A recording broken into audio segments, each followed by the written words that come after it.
Bonjour, je m'appelle Nathalie Nyarissima. Je suis la coordinatrice pays du Fonds mondial pour la nature, donc WWF Gabon.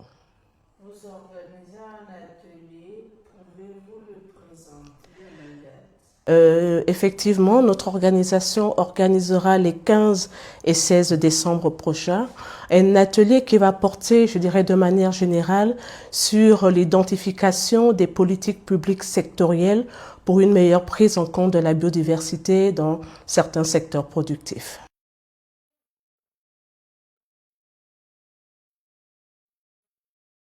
C'est quelque chose qui est très important. Généralement au Gabon, dès qu'on parle de biodiversité, on a l'impression que ça ne concerne que les aires protégées ou les concessions forestières.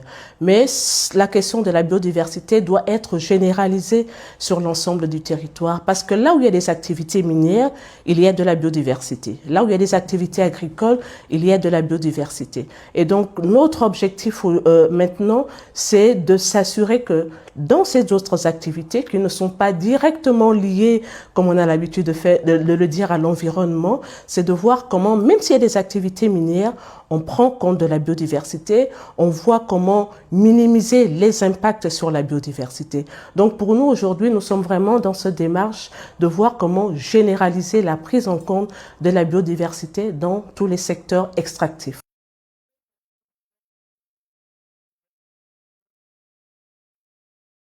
IPPS, ce sont les instruments de politique publique sectorielle pour une meilleure prise en compte de la biodiversité. L'une des principales lacunes, c'est déjà les textes réglementaires. Quand on parle de textes réglementaires, c'est-à-dire comme on le dit souvent, quand on parle de l'environnement, on a tendance à penser qu'il faut qu'on aille regarder le code de l'environnement.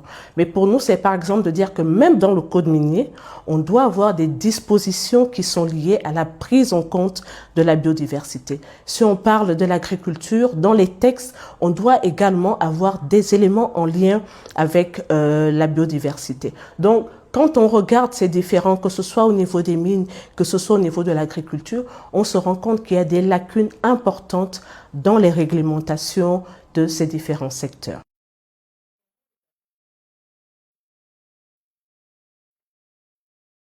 Nous avons le cadre mondial, le nouveau cadre mondial de la biodiversité Kunming-Montréal, comme on l'appelle.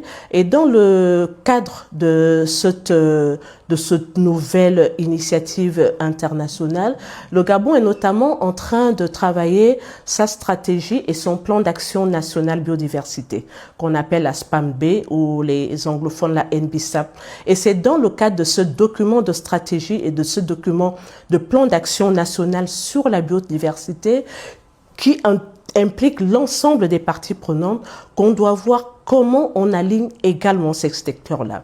Parce que cette stratégie sur la biodiversité n'est pas juste liée à la forêt, n'est pas juste liée aux aires protégées, mais elle doit aussi intégrer les autres secteurs. Donc par rapport au cadre mondial, là, l'ensemble des pays sont en train de réaliser cette stratégie et ce plan d'action national pour la biodiversité. Et donc, le Gabon, à l'instar des autres parties à la Convention sur la diversité biologique, est en train de préparer cette stratégie qui est nationale et qui doit intégrer l'ensemble des secteurs.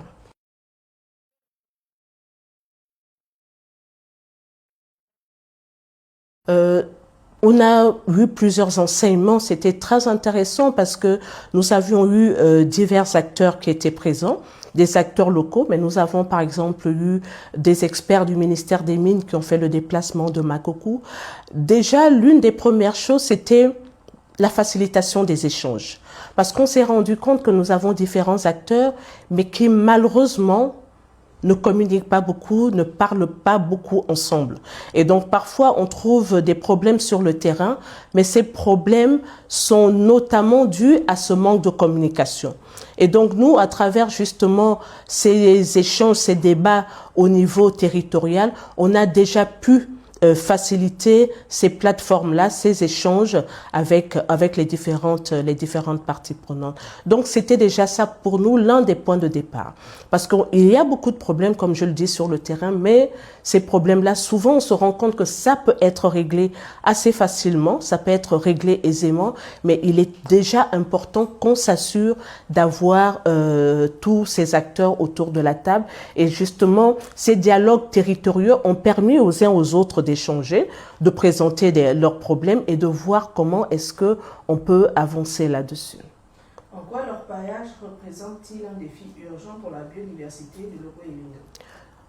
La zone de Logoué, la province de Logoué-Vindo appartient à une zone que nous on appelle la Tridom, c'est-à-dire la tri nationale Dja Odzala Mikebe. C'est une zone qui est très riche en termes de forêt, qui est riche en termes d'espèces animales et même très riche en termes de minéraux. On parle du fer, on parle de l'or, etc. Donc, c'est une zone qui est très, très riche. Et aujourd'hui, le fait qu'il y ait de l'orpaillage dans cette zone présente des risques pour les écosystèmes, présente des risques pour la biodiversité. Et donc vraiment de manière spécifique, la zone de Logoué-Vindo à la province avait été choisie justement suite aux échanges avec les parties prenantes, parce que lorsque le projet Biodev 2030 qui porte toute cette initiative avait commencé, on n'avait pas identifié de zone. Mais c'est vraiment dans les discussions, notamment avec le ministère des Mines, qui nous ont dit il faut vraiment aller dans la zone de Logoué-Vindo, parce que vous avez sur place beaucoup d'orpailleurs qui sont là. Mais il faut voir que dans cette zone, nous avons également des parcs nationaux qui sont importants. Nous avons le parc national de Mikebe notamment, qui aujourd'hui est quand même grandement impacté par ces activités-là. Et donc, nous, dans nos actions, c'est toujours de voir comment concilier ces questions de développement avec les questions de conservation. Donc, aujourd'hui, quand on parle notamment de Logoué-Vindo, nous, on a aussi quelque part derrière les questions de conservation.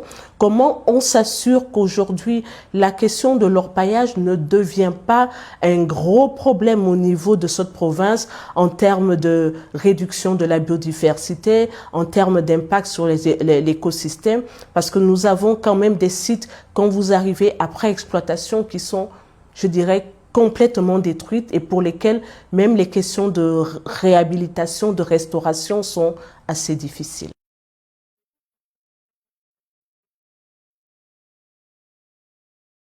Cet atelier, comme je l'ai dit, cette stratégie nationale sur la biodiversité est en cours d'élaboration. Et donc, pour nous, le fait d'avoir cet atelier aujourd'hui va, par exemple, nous permettre d'identifier les instruments de politique publique sectorielle. Et ça permettra justement d'avoir des recommandations que nous pourrons reverser dans cette stratégie et ce plan d'action national biodiversité. Parce que, comme je l'ai dit, ce document, cette stratégie nationale doit intégrer l'ensemble des acteurs. Et nous, de manière spécifique, nous allons vraiment identifier quels sont les instruments de politique, quels sont, par exemple, aujourd'hui, au niveau de la réglementation, quelles sont les lacunes à combler, au niveau du renforcement de capacités, etc. Et c'est vraiment tous les éléments que nous allons recevoir pendant cet atelier, donc les différents résultats, les solutions, les décisions, les recommandations, nous allons les reverser dans la stratégie et le plan d'action national pour la biodiversité. Donc ça va vraiment être pour nous notre contribution en plus de ce que nous faisons, parce qu'il y a d'autres actions que nous menons, mais ça va être pour nous une contribution importante dans le cadre de l'élaboration de cette stratégie et ce plan national biodiversité.